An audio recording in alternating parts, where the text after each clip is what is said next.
Okay, well, hello everyone, and welcome to our Civic Engagement webinar for July. We are really excited to welcome Anita Alexander from Loud Light. She's the Vice President over there, and she's going to talk to us today about how we can become a visible vocal force for good in our communities. And so I'm really excited about that. I personally love to be really civically engaged in my community, and I'm excited to see if there are other ways that I can expand that. And I hope that everyone on the call will enjoy that topic as well.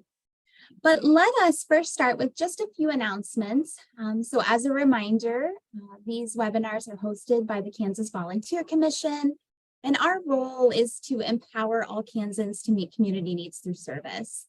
So everything that we're doing at the commission is providing training, technical assistance, and resources to organizations all across the state to enhance and develop volunteer, mentor, civic engagement, and national service opportunities. To that end, we are hosting a 3-part webinar series for the duration of 2023. You're in the Civic Engagement webinar series right now, but we also have a volunteer engagement webinar series where they are covering the 12 effective practices for volunteer management, as well as a mentor webinar series that covers a variety of different topics that are important to mentoring programs across the state. So feel free to register for any of these that you're not already participating in. They are free. And when the webinar is over, we will share the recording on our YouTube page as well as post it on our website. So you can also go back and catch up on any of them that you might have missed. We're also running a 7-part mini grant series. And as a reminder, these mini grants are open to any nonprofits, any federally recognized Indian tribes, any of our local municipalities, city government, institutes of higher ed, school districts. You're all eligible to apply for these grants. They do have staggered release dates, so we are already finished with the first 4 on the left-hand side, but we do have the 9/11 National Day of Service mini grant open right now. And so this mini grant is for grant funds up to $5,000 to help support either projects that honor those who served and died on 9/11, or also projects that might be educational or service projects around that same topic area.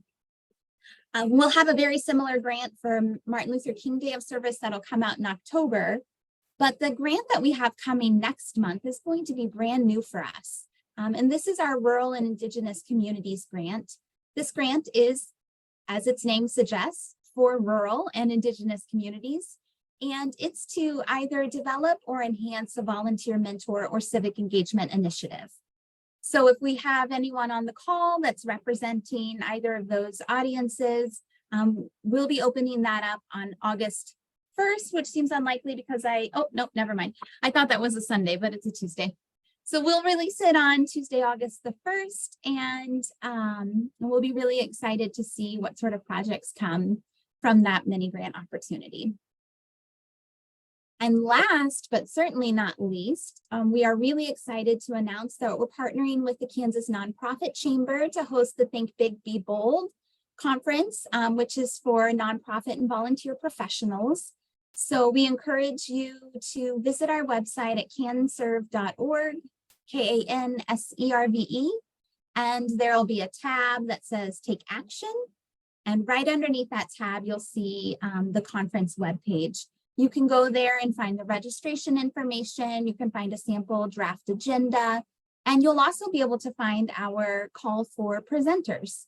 So we are currently actively looking for individuals to present on a variety of topics that might relate to either nonprofit management or volunteer and mentor management. It could be around civic engagement, a variety of different topic areas that we're looking for speakers for that conference. If you register by September 1st, you save $25. The conference registration fee is $125 right now, and that will cover breakfast and lunch on the first day, breakfast and lunch on the second day, along with a service project, and a light breakfast on the third day. And we encourage you to always stay connected with us if this is the first time that you're hearing about the Volunteer Commission or connecting with us. You'll see our website there, and on our homepage, you can also have an opportunity to sign up for our monthly newsletter, which is where we send out all of our most important information. And with that, then, I am excited to turn this over to Anita so that she can talk about ways that we can be civically engaged and make a meaningful impact in our communities. Hey, thank you for having me. Nice to see those of you on this call, and nice to engage with those of you that might watch this later. So I'm going to talk a little bit about myself and then my organization, Loud Light, and just the general importance of being engaged in your local communities. And I really want to go in on how showing up can lead to really big outcomes. And also, so you can hear from more than just me, I have one of our community organizers from Loud Light, Donovan Dillon, and he can talk a little bit about his experience and how he became an active member of his community and the work he does now. And then I want to save like a little bit of time at the end for questions if you guys have any questions. Also, just want to add that I know we may all be familiar with the topic of civic engagement, like if we're in this work. And so some of you on this Zoom are probably here because you're trying to inspire civic engagement in others. And so I hope some of these talking points will resonate with you, and then maybe they can be additional tools in your toolbox as we all do this work together. So let me make a share screen happen. And then is everyone seeing this okay? Hey, that's me. I mean, a whole bunch more pictures of me. And there was a time in my life when I would have been scared to put a bunch of pictures of me up on a screen, but here we are now. Because now I love these photos, and I've done a lot of cool things as part of my advocacy and community organizing work.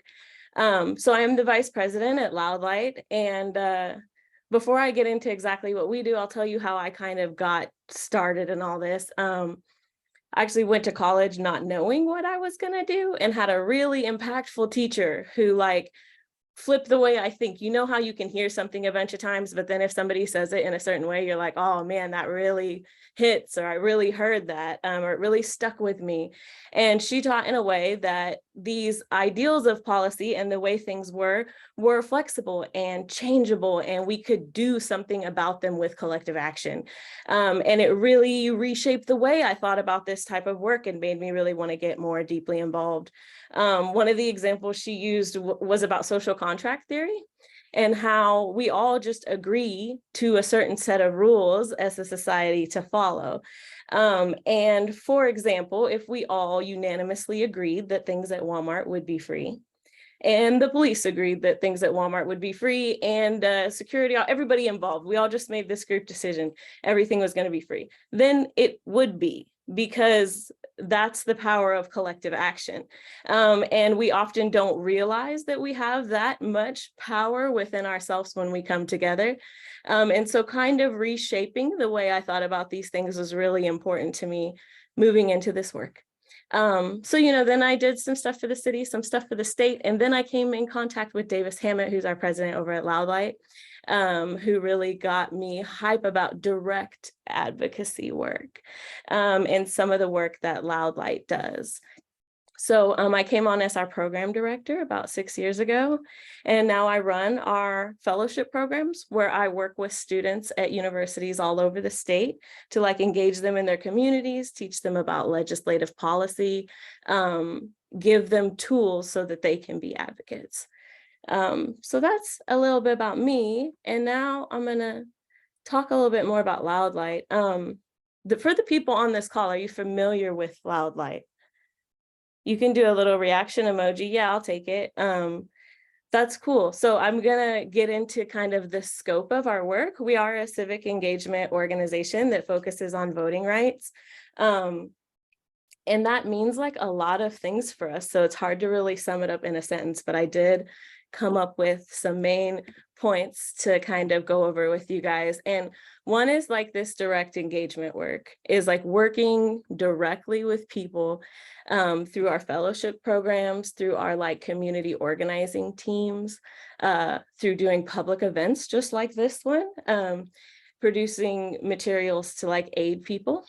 And then we also do coalition building, working with other organizations around the state to build coalitions, to build the numbers, the people we need for this, to enact the policy we want. So we're often working with the League of Women Voters or other entities like the Kansas Volunteer Commission to kind of get the word out about the work we're doing and build collective power.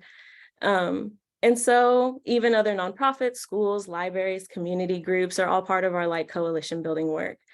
And then finally, and maybe our most like public facing thing is creating digestible information.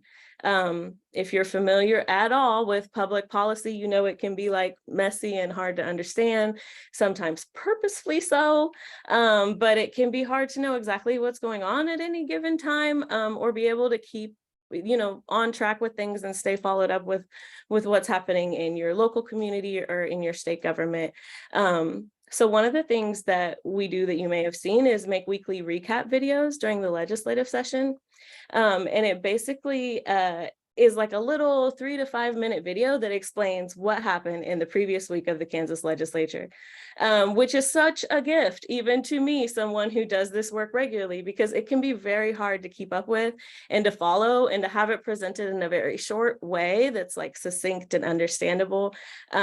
We've gotten really excellent feedback on our videos, and they've been shared by all sorts of entities, including the governor's office, and even many years ago by the Koch brothers, which was interesting, but it's trusted as like a reliable source of nonpartisan information. And so, yes, we also create little explainers, anything that will help people to understand what's going on in an easy to digest way. So, yes, I'll move into talking about today's discussion, which is civic engagement and local and community engagement.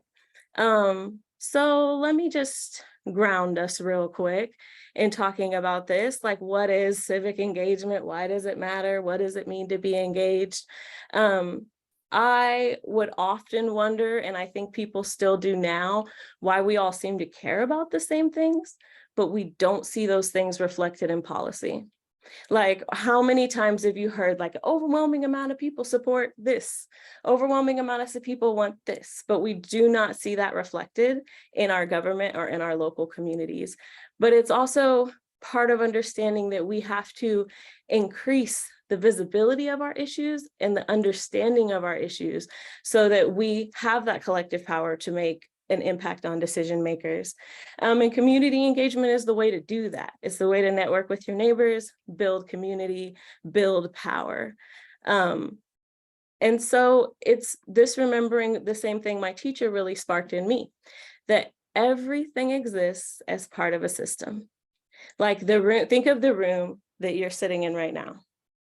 And think of the walls, the building codes, think of your desk and the manufacturer that made it and the worker compliance laws that those workers were under. Think about all the regulations down to the car or the bus you were on that took you to work today, and it didn't explode when you were driving it because of the systems that were put in place to ensure your safety. So laws make people stop at stop signs, et cetera, et cetera, et cetera. But realizing that we exist as part of this system of rules that was created by groups of people who came before us. And just knowing that it's the groups of those who preceded us that made these systems that we're participating in today. And we are the group of people here now that can continue shaping and forming like the world we live in. Also, before I leave this slide, I think a lot of times we're working with people who have a lot of apathy or have a lot of like, yeah, I'm not interested in that. Yeah, I don't really pay attention to that stuff, or, that's a lot. I really, don't want to engage. I like to remind folks that I'm working with, it's really, truly impossible to check out. Because like previously mentioned, we're all living in this world that is shaped by these decisions. So whether or not you choose to like engage in your community, whether or not you choose to go to a city council meeting or like your neighborhood NIA, does not mean that these things like will not impact you because you chose not to care. You will still very much be living in the society with it. You'll still be driving down that road with potholes. You'll still be sending your kid to the school that's underfunded. You'll still be experiencing your community, whether or not you chose to engage in the issues that are in front of it. And so now I just want to get into one of like my favorite little examples of like community engagement. And it's these, this is obviously a stock photo and not the actual women, but I like their look of I'm upset and I'm gonna complain about it. And so this story is about a really hot day in upscale New York. And there was this woman who was like a young housewife and she was a mom. And this is in like 1840s. So like, think of 1840s, put yourself back there. But this young woman was like, she had her 4 girlfriends over to drink tea. And they're drinking and they're complaining as women do. And they're like, venting about all their discomfort in life. And she's like, the Revolutionary War wasn't that long ago. And we did all this stuff to hold the guys down during the war. And we have done all this work to contribute to society. And wasn't the war supposed to be for freedom? And how come women don't have any freedom?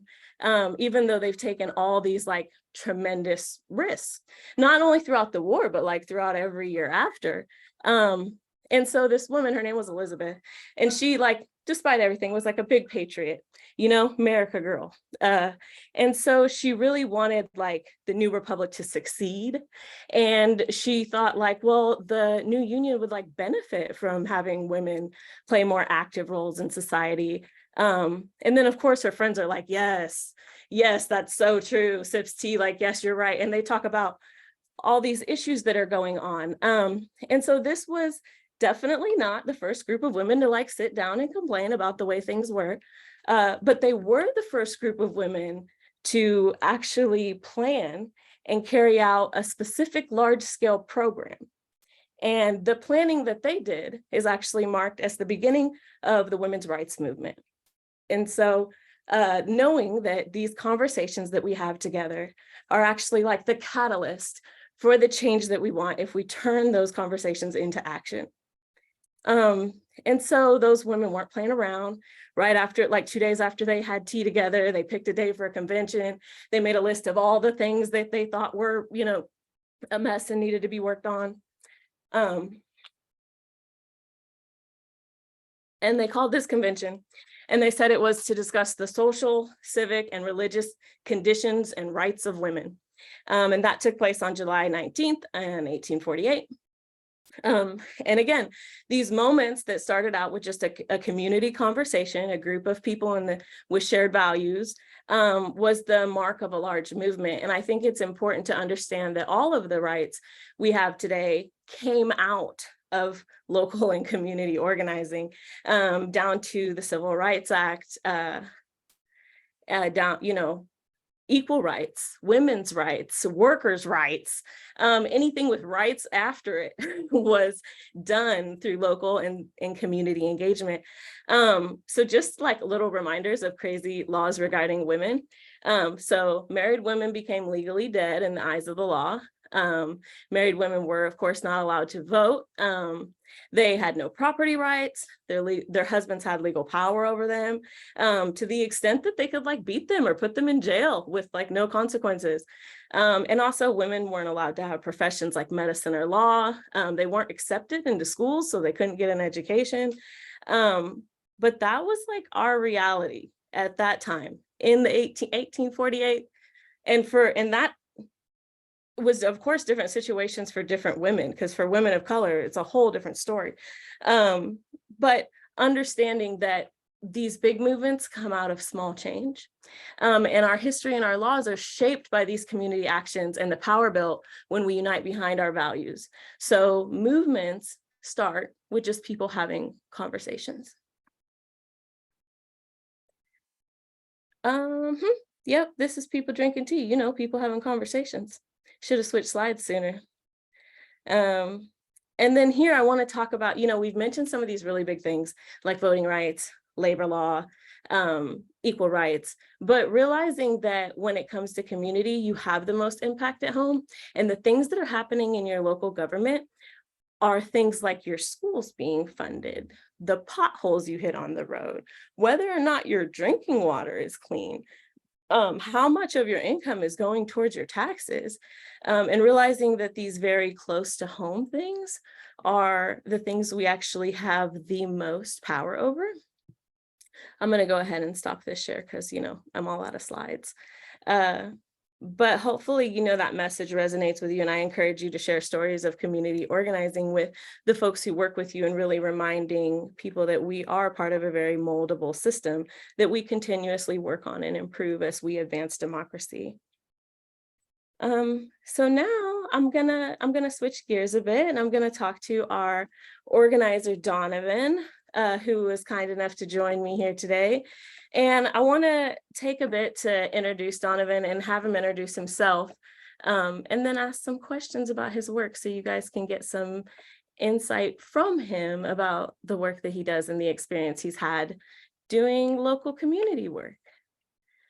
So Donovan has been with us throughout his college career and is now set to graduate soon. Has been an amazing addition to Loud Lights team, and has done like an unbelievable amount of really dope community engagement work that's had really good impact.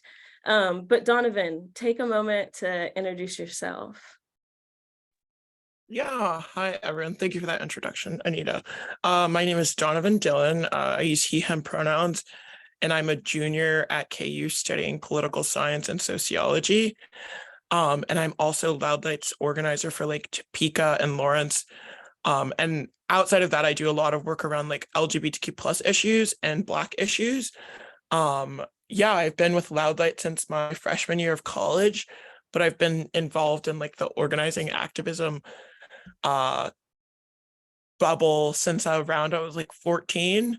I've worked on like campaigns, I've done like nonprofit stuff, I've done like just a bunch of different things. But yeah, I really enjoyed Loud Light and the work that we do. And I think it's amazing to work for like an organization that really values like youth and civic engagement, because those are like two things that I care a lot about.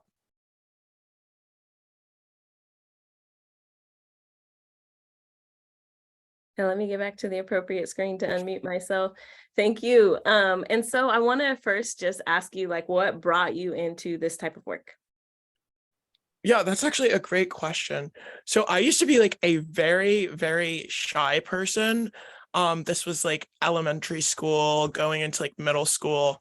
And then I moved from Leavenworth to Lawrence. And I was like really like introverted, shy, but I liked like being in like clubs and like activities, but like I usually like do them by myself. So like I'd always enter in like history day or like the science fair and just do a project by myself. Well, like kind of going into high school, that's not so much of an option. Like you have to like do things with like other people, like debate and orchestra. You're with like a bigger group of people. So I was like, I'm just gonna like throw myself out there, try different things. And I ended up like loving it. And I was involved in like every sport and activity. And through that, I like really began to like value like community and like being around a bunch of different people and like hearing about them and learning about them and just like building those relationships. I thought that was amazing. But as a result of that, being a part of like different like communities at school, I began to like realize like the things that like impacted those different groups of people, whether that be like school policy or things like funding from the district. I was in like a lot of like arts things, and a lot of time we'd be like, oh, like we don't have like the budget to, like repair those instruments or like go to that like trip. And that's kind of how I got into like that like advocacy side of things. I was in student council all 4 years of high school and ended being like student body president. And one of the things that I really like advocated for was like not just like planning like school dances and stuff, but actually like working with administration to tackle the issues that were like impacting students. I believe it was my sophomore freshman year. There was like an incident where like a trans student was like being bullied in like the locker room. And we ended up like having like a sit-in and like a rotunda. We ended up like talking to like administration. We got our school's like first gender neutral bathroom. And like now that I've graduated, both of the high schools in our town did like a remodel, and like all of the bathrooms are gender neutral. And that like started like my like freshman, sophomore year of high school, and was because of like the different like the advocacy and like organizing that like students did. And there's like a bunch of other stuff in high school. Through that, I got more involved in like the campaign side of things, realized that that was like really fun work, but like not exactly what I wanted to do. And then my freshman year, I applied for the Loud Light Fellowship. It was amazing. I loved it. I got hired on second semester, and I've been at Loud Light ever since. Hey. I love how you chose to wrap that up because leading into your work now. So how has your activism like built the community around you? Um, it's like literally like responsible for probably like 90% of like the relationships I hold like so close to my heart. Um, I think just like organizing and realizing, like you were saying earlier, that it starts with these just like conversations with other people, asking people what they care about, asking people what they believe in, asking people what like drives them. It builds this like sense of community. And also when you're like being like vulnerable and like sharing like your concerns, um, and like passions, it just like builds these relationships, and you end up like knowing so many cool people who care about different things, who like you can connect with because of this like shared value of like community, but also like different issue areas that you care about. And you just end up like knowing like so many cool people with like cool talents. And I love it, just as someone who like values community but also like loves like my job. My favorite thing is like having like one-on-ones or like going to public events and like chatting with people after. Yeah, one of the things that we've kind of hammered in on is how policy really affects everything. And you brought up how you were at an intersection with crossing with policy in a lot of different ways, and how our like identity affects the things that we care about. Can you talk more about that? Well, yeah, I think like your existence as like a person is like in some way like inherently political. um I don't think like anyone exists and is separate from like like the policy that like is enacted by like those people in power, whether that's like economic, whether that's like more like social.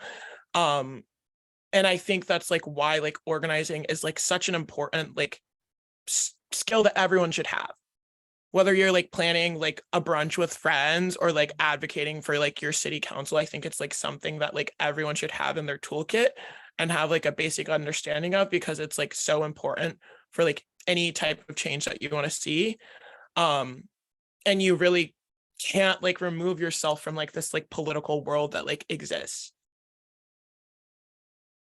Yeah, I definitely relate. And I think a lot of us relate to that sentiment, is that we're usually called to the table by something that directly impacts us. I got really into the Black Lives Matter movement in 2020 and was doing a lot of activism around that because it really hit home to me. But a lot of times the stuff that brings people to the table can be big or small. Like you might just be hitting the same pothole on your way to work every day, and then talk to your neighbor and you're like, man, I hate that pothole. And he's like, man, me too. And then you're just organically finding the issues that you care about and talking about them together.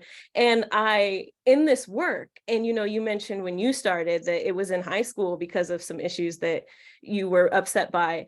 And in this work, the people that come to the table are usually upset by something, and that's what like activates them into caring more.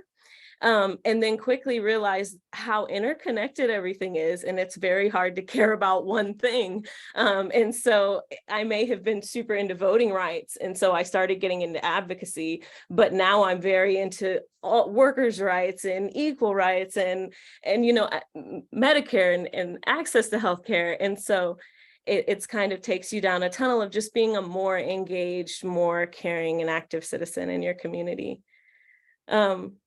So what sort of things are you doing right now to make things happen, to build community and take action? Oh my God, that is a great question. One of them is like self-care. I think like especially like getting more involved, like it's important to like always take care of yourself.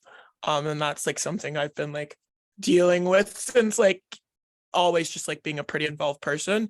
I think that's something I like really am trying to like center as I'm like a student working.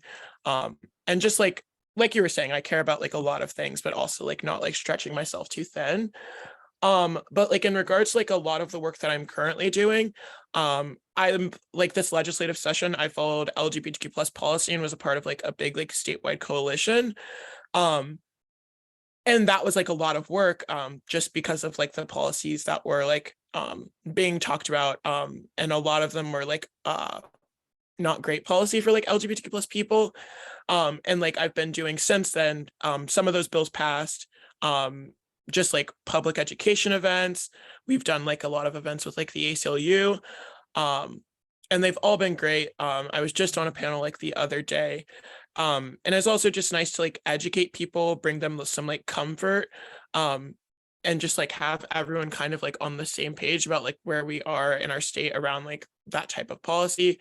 I've also been like doing some work to like expand like my network in regards to like organizing within like the Black community. Because like even I mean like within like the nonprofit space, but also like in the organizing space, it's not as like centralized. And depending on like where you are in the States, it's kind of like hard to find that community. So I've been like talking to some other people about getting like um a like statewide coalition going. But at Loud Light, we've been doing like a ton of like really awesome events. We just finished up with Pride Month, which was packed full of events, which I always love the month of June because like I'm always doing something.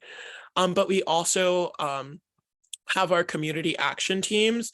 And I'm the organizer for Lawrence and Topeka. And basically with that team, like as a nonprofit, we have like a lot of access to like statewide partners and resources.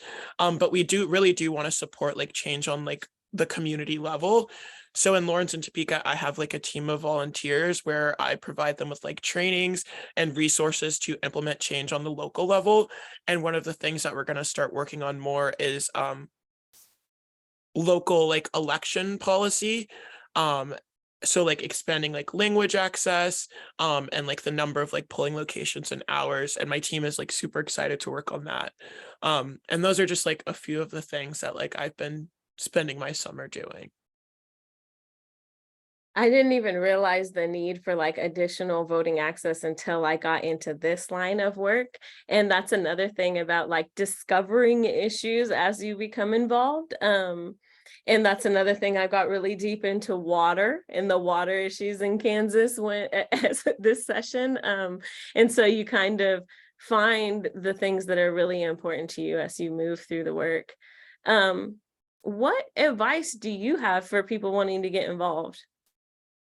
I would say it's like very easy to, like repost like a graphic like on your story, or do those like tiny little things that's like, oh, like text 877 to like text your like legislator. Focus on the steps that like are like a little bit like above that, because I think if you only like repost graphics and stuff, it's like a very like light lift, but like there's like more important work that not a lot of people are doing, because it's so easy to like access information and like the like digital age that we're in and do those little things.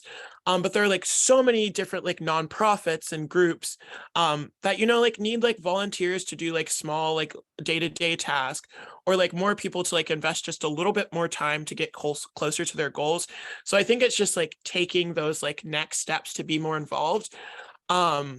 And if you're like having trouble like finding like a group or like a cause that like you like really see yourself like investing in, I mean, like reach out to someone and just ask, or like maybe even think about like starting it like yourself, and seeing who you can like bring along with you, because that's just like so super important to like actually like getting to those results.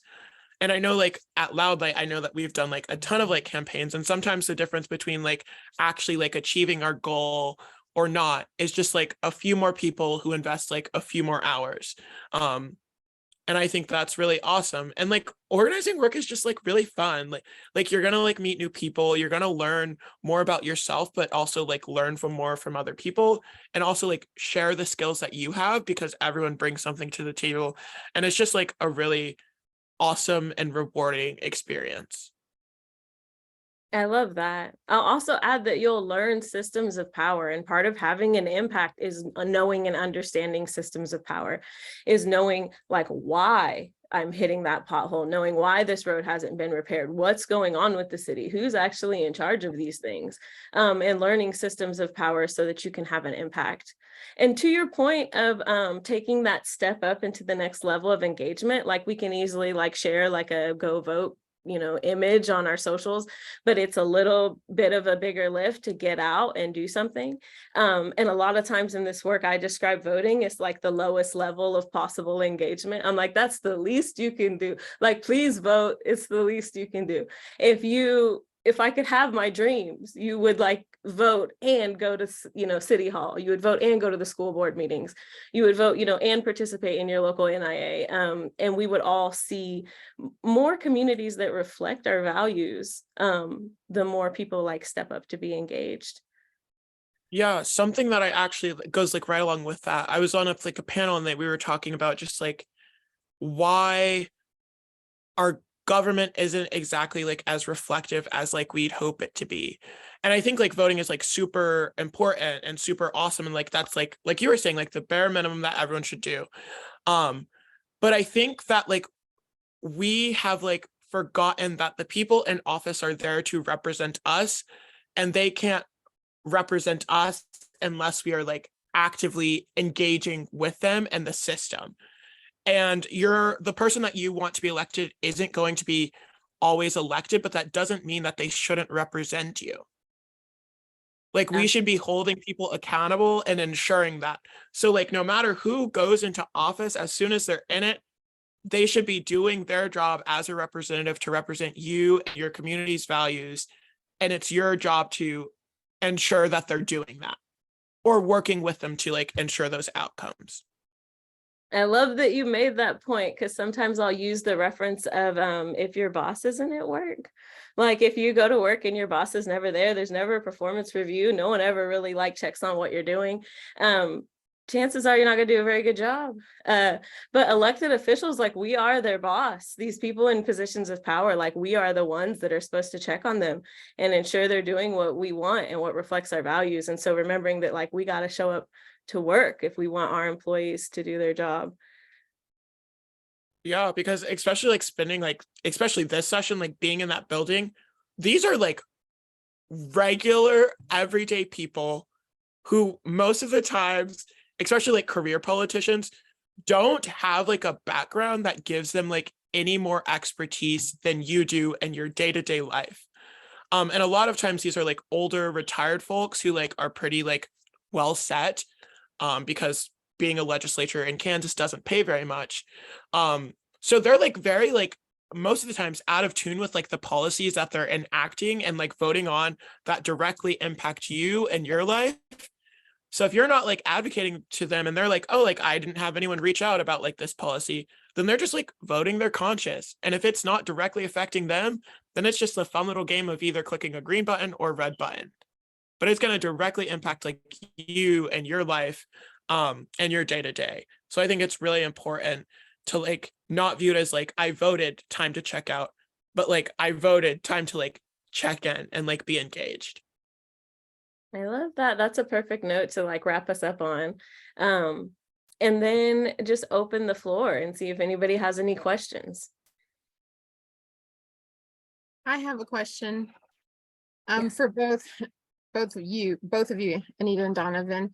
How are you inspiring our high school students to move from violence and vandalism to advocacy when they feel like their voices are not being heard because the adults and the administrators around them are opposed to the changes that they want to make? I can try and jump on that, but I also want to let Donovan answer the best he can.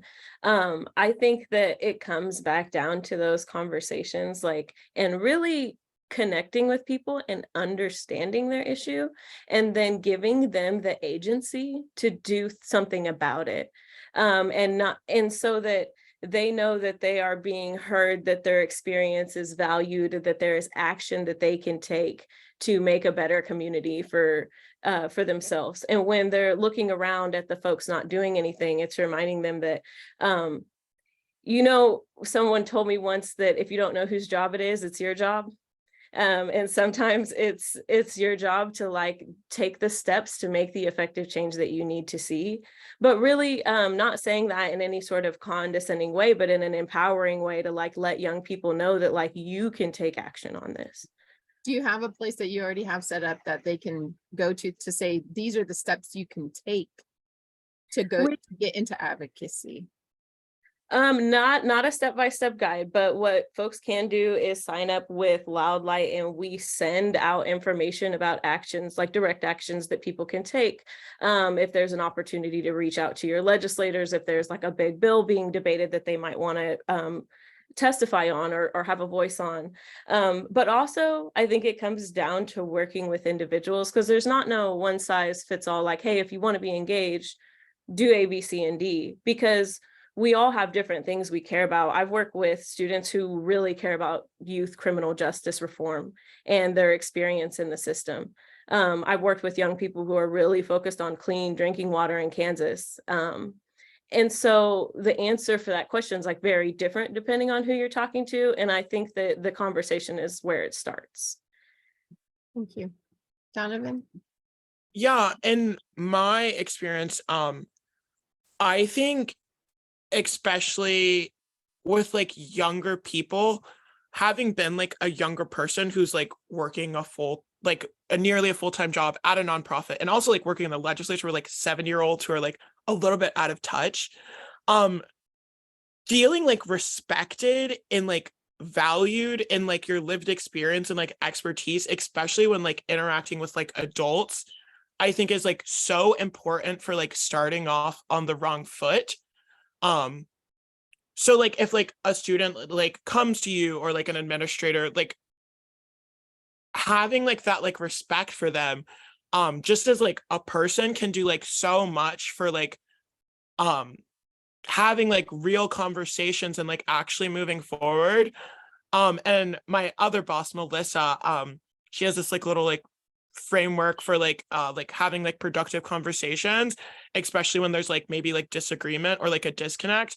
And one is like acknowledging like how they feel, and like it's valid, like whether you're feeling something, there's a reason you're feeling that, and it's valid, and like finding like the common ground on that, but then also being like, that is valid, but like here's like what I found like in like my experience, and like moving to find like a middle ground. And like one of the exercises that we actually did at like my high school after the pandemic, because there was a big disconnect between like all the feelings that students were having and like administration like wanting to know how to fix those, but like also not being a student and like knowing that. And we had like on the inside, it was like a big just like discussion. On the inside, we had a bunch of different students, different demographics, different activities, different backgrounds, different grades. And on the outside, we had like administrators, principals, teachers. And on the inside, we worked together to craft a bunch of questions, and we had an open discussion, all the students. And on the outside, the administrators and principals sat with like their notebooks and they took notes. And for that, in an hour and a half, we just went through all the questions. We're super vulnerable, talked about our experiences, talked about what we thought could be better. And on the outside, they listened. And I think that was one of the like most impactful experiences I've had with like people in power, like administrators, where like I actually felt like heard and valued and like truly centered. And that was just like such a cool exercise that I think could like lend itself to like a bunch of different environments. But yeah, if that answers your question. Yeah, that helps. Thank you.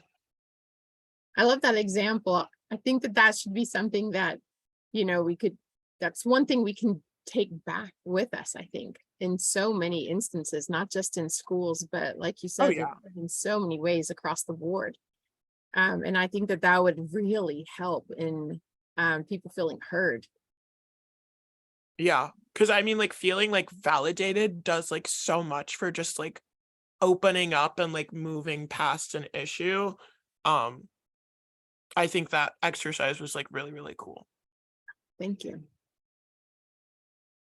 I love that so much. Yeah, Jessica.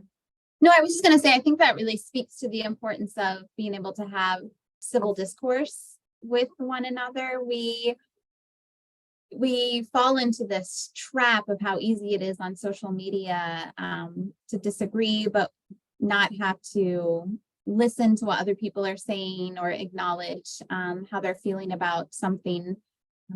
And I think that goes a long way to have that. I won't call it polite conversation, but to have meaningful conversation that can be respectful and do those things. I had a question, and it reminded me of an example recently, just yesterday, in fact, where I live in a small town. And so I'll tell you my question and then I'll tell you my example. But my question is about how, if we could think about or brainstorm ways that individuals, could be young people or adults, could just start the process of being civically engaged in their community, particularly in our small rural communities that might not have the protests and the legislative hearings and the things that we're able to get in Topeka. But just this tiny example that we had yesterday, I serve on the Parks and Rec board, and someone had asked, several people had asked me, why did the prices go up on the youth sports? And I said, I don't know, I'll ask. And we were able to get back a response that at the May City Council meeting, they'd actually increased the fees. And it was in, the minutes, but nobody attended the city council meeting. Nobody knew that this had happened, and there wasn't community input into the process. And so then people are like, oh my gosh, I can't believe they did this. We're raising the fees, and it's really hard on, families that have a lot of children. And so then a different person called the city and then was able to get an explanation and provided that explanation as part of this post that was going around. And then people were like, oh, okay, well, that actually makes sense. And it was just this really nice and interesting sort of micro civic engagement activity that happened on a really small level, where people were coming together in this collective, like, we don't like this, grumble, grumble. And then we're able to go to the source, get the information, and then realize that it actually was a really reasonable increase after all. But my question to you is, in these smaller towns, what are a few ways that someone could start? Let's suppose that you've never really been civically engaged. Maybe you vote, maybe you don't. Are there some small things that they could do to get started? I know, Donovan, you gave a lot of really good examples earlier for getting engaged into community engagement work. But I wondered if there were other rural communities. So I want to say first that yours example is like a perfect lead in to like what the answer is. And it's that sometimes you just have to take a moment to track down the source. So if you're wanting to get involved, this is what I often tell students. First, think about what you're most passionate about and find out, is there an organization in your community or in your state that works exclusively on that issue? Like, if you care about climate rights, there's the Climate and Energy Project is a nonprofit that works on behalf of climate advocacy, and it is a Kansas-based organization. They will help you out. And so there's entities like Loudlight that if you reach out to us and are like, I really want to get plugged in, someone is going to reach out to you and be like, what community are you in? Let's look at the things you care about and the issues that are impacting your community right now. So first, knowing that there's resources and that if you are passionate about an issue, I promise you there are other people who are passionate about it too. And first checking to see if they exist in your local community. See if there's already an org doing that work that you can get plugged into. In a rural space, that might be harder to find, but nonetheless, there will be community members who are engaged. And if you get plugged into them, if you find out where those people are, it's about getting plugged into the right space. So you're already an engaged citizen who knows your neighbors, and you guys discussed this price increase together, did a little, community organizing together. But for someone just getting started in this work, they could look at the city's website and see what issues have been debated, see what's in the minutes and what matters to them. You can just show up. The number one and best thing you could ever do is just show up. Show up to a school board meeting.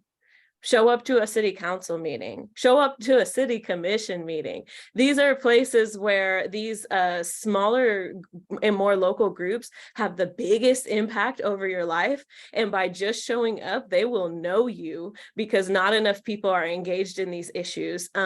My city council knows me. If I bump into one of them in downtown Topeka, they're like, hey, Anita. That people on the school board know me, and it's all because I showed up. I'm not some super, I don't have some huge fancy resume or like some sort of authority that's giving me power. It's because I showed up and they know I'm an engaged citizen. And so I would say first, look for organizations that are passionate about what you are.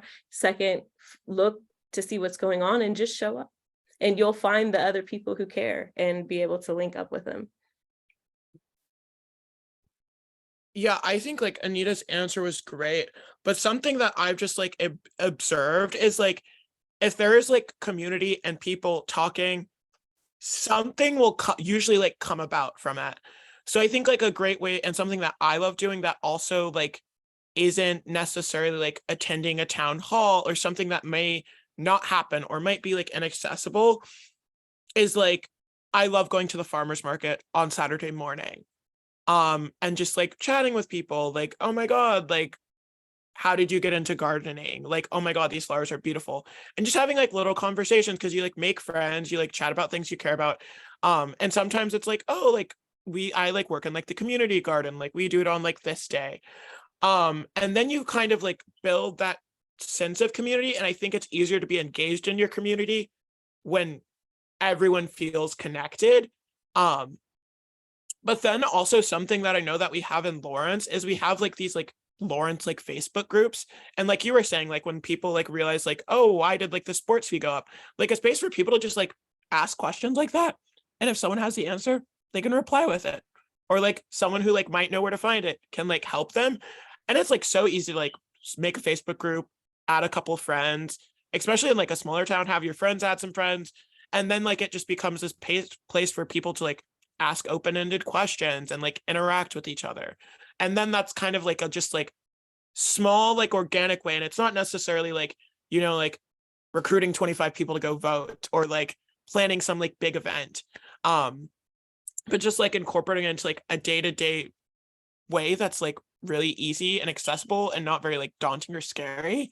Because I know in like some places you don't like have like the infrastructure of like X amount of nonprofits or like groups or like things like that. So just even having it on that like little like small level just to get things started off, I think could be like very like impactful and empowering. That's such a great addition, because small towns also have the best gossip. And if you get in a community group in a small town, you'll know all the tea and you'll know how to take action, because we have, and I'm sure that people watching or y'all on this call like have us probably know of a community group, right? Like there's Nextdoor, the app, which is really cool, but also Facebook, there's like the Topeka community reviews, or you can search for community pages and then get plugged into all the people who are active. Yeah. Oh, and a tip if you're like planning events is like, I always center like having a good time, an event being fun rather than it being like sterile and boring. And maybe that might sound like really like, why would you like want to have a boring event? But some things are just like inherently boring. Like sometimes like a like city commission meeting can be like inherently boring. But like, for example, like I've like talked about like having events, and like I'd rather go to like a cookout in the community park and have like different people tabling, maybe like a speaker or two, and just like a conversation that way, than like go to the public library, sit and like listen to people talk. So like if you're on like the opposite end of like I'm like having events and like people aren't coming, or like we're giving the people the opportunity to get engaged, you gotta have to like, we used to call it just like meeting people where they're at. and being like, maybe this just like isn't the format that's like the most accessible or like the most attractive. And that's something that I've definitely learned like over the years, just like being on the end of trying to get people more engaged. I love that. I love that you just said meeting people where they're at. I mean, I think that is so important. And I think that's where a lot of breakdown comes when it's like talks about advocacy work or working with politicians in those ways, because I don't think they always meet people where they're at. I did want to just say thank you, Anita, for bringing in Donovan and elevating his voice. I think it was such a rich conversation and you asked really great questions. And Donovan, thank you for giving your perspective and sharing your experience. And it just goes to illustrate more how important youth and young adults are to this work. Because us tired folks of, we got families and it's not an excuse, but it's sometimes a reality. And so I think it's important for us to uplift the next generation, the next ones to do the work and keep it going. Yes, so much love for that comment. Thank you. It feels like that might be a great place to wind down. Did anyone have any last questions? Okay. Well, thank you both, Anita and Donovan. This was a really great conversation. I like to think that I'm pretty civically engaged, but I did take away some ideas and I'm already starting to spin like, what else could I be doing? Which my husband will not appreciate, but I think that the community might, and that's that's important. So thank you both for your time. And I assume it's just loudlight.org if people want to connect with you in courses. Excellent. Also follow us on socials if you just want to get plugged into, good nonpartisan information that we're putting out. And if you ever want any direct advice, please email me or even Donovan at just Anita@Loudlight, or Donovan@Loudlight. And we love to help with anything, any specific questions you have, any way that we can help folks get plugged in. Excellent. Well, thank you all so much for your time, and I hope that you all have a really great weekend. Thanks, everyone. Thank you so much. Bye, Lenore. Bye.